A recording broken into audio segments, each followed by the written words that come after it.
Olá, meu nome é Matheus Marques, sou engenheiro químico formado pela UFRJ, atualmente sou mestrando da COP, e hoje nós vamos falar sobre rendimento. Até agora, todos os cálculos de estequiometria que nós fizemos, a gente tinha considerado que tudo que entrava reagia e se transformava em um produto. Então, por exemplo, se eu tivesse uma reação desse tipo aqui, igual eu vou escrever, a gente teria nitrato de prata mais cloreto de sódio, formando cloreto de prata mais nitrato de sódio. Tá? O que a gente tinha visto até agora? A gente tinha visto até agora simplesmente balanceamento estequiométrico e sempre considerando que a gente tivesse um rendimento de 100%, ou seja, tudo que entrou foi reagido e se transformou em produto. Então a gente consideraria ali, por exemplo, que entrava, nesse caso, né, exatamente 1 mol de nitrato de prata, 1 mol de cloreto de sódio, reagiam 100% um com o outro e formavam 1 mol de cloreto de prata e 1 mol de nitrato de sódio. Mas nem sempre é assim que acontece. Na verdade, na maioria dos casos, nunca é assim que acontece. Porque para que aconteça uma reação, uma molécula precisa encontrar com a outra, se chocar, ter energia suficiente para que haja essa reação. E aí sim elas vão acabar virando um produto. E o que acontece em muitos casos, né, é que esse rendimento não é 100% porque a molécula ou não se encontrou uma com a outra e aí não conseguiu gerar produto. E o que acontece quando isso ocorre, né? Quando a gente não tem que todas as moléculas conseguem se chocar nos reagentes para formar produto, acontece que a gente tem uma conversão do reagente e essa conversão de reagente não é 100%, ok? Por isso, a partir de agora, a gente sempre vai ver exercícios que incluem no enunciado coisas do tipo considerando, por exemplo, 90% de conversão. Ah, a reação teve um rendimento de 86%, ou teve, sei lá, 73% do reagente limitante se transformou em produto, e assim por diante. Então, a primeira coisa que eu quero trazer aqui para vocês é como que eu posso trabalhar com conversão. Como que eu calculo conversão? Note, conversão pode ser calculada como a quantidade que eu coloquei no início menos a quantidade que eu tenho depois que reagiu sobre a quantidade que ficou no início. Então, conversão, que eu vou chamar aqui de XA, ela é, por exemplo, a concentração inicial de um cara A que entrou menos a concentração dele no final da reação sobre a concentração dele inicial. Também posso escrever de outra forma. Posso escrever isso aqui em função do número de mols. Então, eu posso escrever isso aqui como sendo Na0 menos Na sobre Na0, ok? Também posso escrever em função da vazão molar, por exemplo. Eu posso escrever isso aqui como sendo Fa0 menos Fa sobre Fa0. Então, existem sempre essas relações que nós podemos usar, beleza? E o mais importante, galera, note que eu estou sempre quando eu trabalho ali com o componente A, eu vou estar falando do meu reagente limitante. Mais para frente a gente vai ver exatamente quem é o reagente limitante, mas para dar um pequeno spoiler aqui para vocês, reagente limitante é aquele cara que fala assim, ó, sua reação só pode ir até aqui. Não tem como ela ultrapassar dessa quantidade, porque eu estou em menor quantidade, então eu que mando na parada, eu que determino até quando você vai poder reagir ou não, ok? Então, vamos agora pensar no seguinte, vamos pensar que a gente tem a mesma reação ali de cima do nitrato de prata, que é o AgNO3, com cloreto de sódio, só que agora em vez de ter uma reação de 100%, uma conversão de 100%, eu vou ter um rendimento de 75%. Então, o que a gente teria? A gente poderia pensar no seguinte, bem, eu formei 143, né, gramas de cloreto de prata, que é aquele finalzinho lá. Então aqui, considerando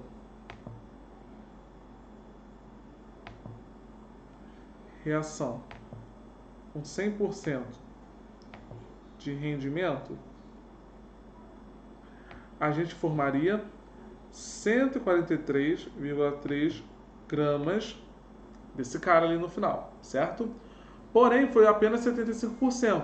Então a gente tem que, na verdade, lembrar que apenas 75% realmente foi reagido, foi formado.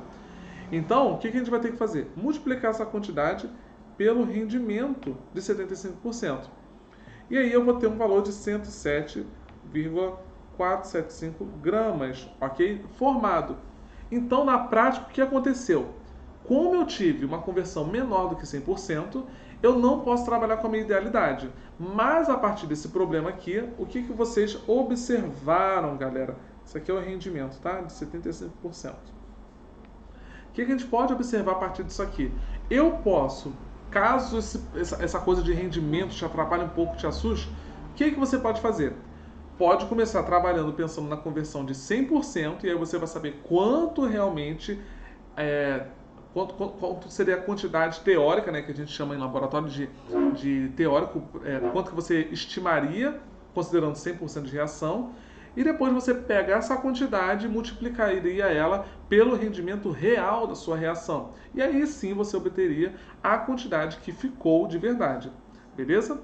E aí vamos lá. O que eu posso então também pensar a partir disso aqui? Vamos agora dar uma olhada? Como eu falei antes, vamos supor que eu coloquei 10 gramas de... 10 gramas não, 10 mols, vamos pensar em mol. 10 mols de cloreto de sódio no início e eu obtive, depois que eu fiz todo o meu processo, a reação aconteceu, terminou, ficaram sobrando 2 mols de cloreto de sódio. A partir disso, eu sei quem é o meu agente limitante. Eu sei quem é a minha conversão, beleza? Então, por exemplo, eu posso dizer assim para você: suponha a reação acima, sabendo que a quantidade inicial de NaCl foi 10 mols. Após 2 horas, a reação parou e sobraram 2 mols de NaCl, tá? Qual foi o rendimento da reação? Qual foi o rendimento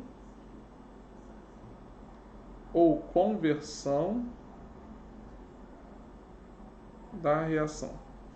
Como a gente viu, existe uma relação direta entre o que entrou menos o que sobrou sobre o que entrou.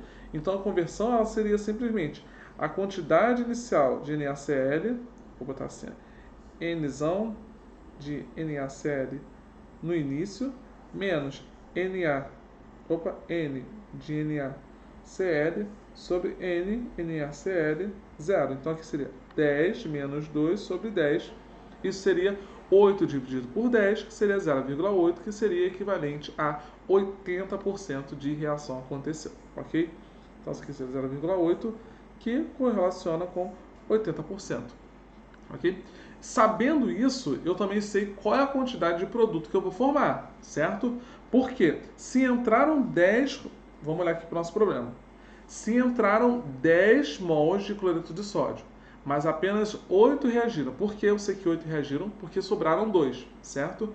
Então, se 8 mols de cloreto de sódio reagiram e eu sei que na estequiometria a minha proporção é 1 para 1 entre cloreto de sódio e cloreto de prata, por exemplo, eu sei que também formaram 8 mols de cloreto de prata como produto, ok? Então, essa relação entre rendimento, estequiometria e a relação que a gente viu antes, que era a lei de Proust, então a gente consegue definir tudo em cima dessa parte, né, que fala sobre rendimento. Então, galera, de extrema importância lembrar disso, rendimento, ok? Outra coisa também que a gente vai falar agora um pouquinho é sobre reagente limitante e reagente em excesso, ok? Então, vamos pensar aqui num problema. Eu tenho aqui hidróxido de sódio mais HCl indo a cloreto de sódio mais água, ok? E eu vou falar que eu coloquei 3 mols desse cara, 1 mol desse cara, isso, botei isso aqui como reagente, ok? Vamos lá. Primeiro de tudo é a gente saber, né, na verdade, fazer o balanceamento da nossa equação. Então a gente vai ver aqui, método, né, macho. Vamos olhar aqui para o método macho. Então a gente vai começar pelos metais. Quantos sódios nós temos? Nós temos um sódio dos dois lados, então beleza. A metade, vamos olhar ali para o cloro. Quantos cloros nós temos? Um em cada lado. Carbono, não temos. Hidrogênio, dois, né, do lado dos reagentes. Um está ali no hidróxido de sódio, outro está no ácido clorídrico. E do lado dos produtos nós temos dois hidrogênios já associados à água. E, né, oxigênio nós temos um de cada lado. Um no lado dos produtos, um no lado dos reagentes. Então está balanceado, está tudo certo. Então a reação ela é 1 para 1 entre hidróxido de sódio e ácido clorídrico. Então suponha que eu tenha posto aqui 2 mols de HCl e 1 mol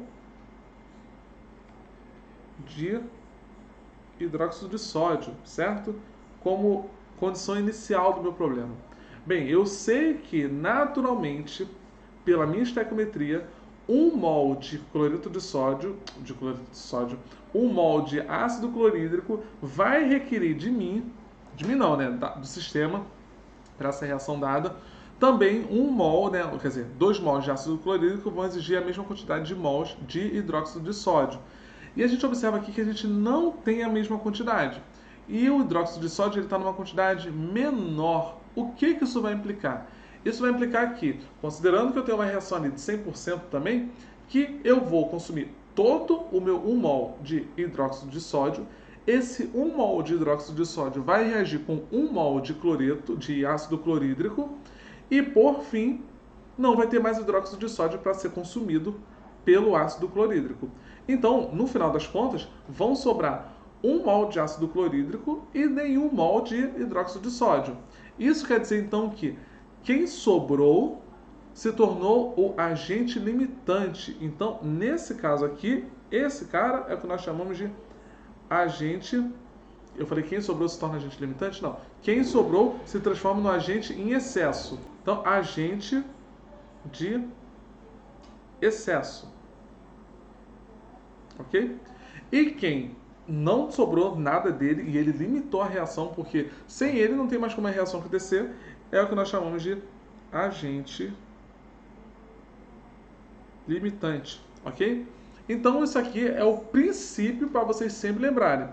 O agente limitante... E outra coisa também, gente, essas relações podem estar em relação com a massa. Então, é importante a gente lembrar lá nas nossas primeiras aulas, quando a gente fazia aquela relação entre massa e número de mols. Para você lembrar, né?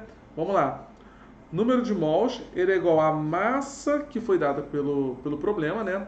Sobre a massa molar do seu componente. Então, por exemplo, a massa da água, ela é, né, H2O, então é 2 vezes o hidrogênio, que tem o peso 1, e o oxigênio 16, então é 18 gramas por mol. Então vamos supor que eu coloquei 32 gramas de água, e eu quero saber quantos mols são. Então, ó, quantos mols de água serão? Vai ser a massa, 32, dividido... 32 não, vou botar aqui para ficar bonitinha, né? 36, então aqui vai ser 36 gramas, que é o número de massa que nós temos, sobre 18 gramas por mol. E se você observar aqui, o que nós temos é, as unidades elas precisam conversar entre si. Então, se você tem aqui 36 gramas e mais 18 gramas por mol, quando você fizer essa inversão das suas unidades, nós vamos ter mol como resultado da análise dimensional. E 36 dividido por 18 são 2. Então, ao final, nós vamos ter 2 mols de água, ok? Importante, nem sempre, necessariamente, quer dizer, nem sempre não, mas não necessariamente ter a menor massa colocada no sistema implica em você ser o agente limitante. Lembre-se que agente limitante, a gente tem que verificar a quantidade de mols que estão no meu sistema.